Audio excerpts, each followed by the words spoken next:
Dear God, as we gather for this school LAC session, we ask for your blessings and guidance upon us. We recognize the importance of this session as we seek to better serve the needs of our school and its students. We pray for the wisdom and discernment to make the most of this time together. May we approach this work with open hearts and minds, ready to listen, share our insights, and work collaboratively towards common goals.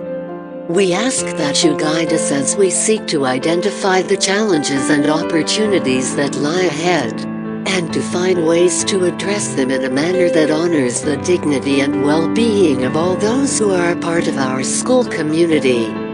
May this session be a time of fruitful dialogue, where we can listen to one another, learn from each other and find ways to move forward together in a spirit of mutual respect and understanding. We pray that you bless the facilitators and organizers of this session. May they be filled with your wisdom and grace as they guide us through this work.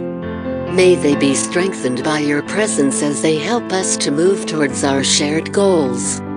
We thank you for the opportunity to come together and work towards the betterment of our school. May this session be a time of meaningful growth and inspiration for us all. In your name we pray. Amen.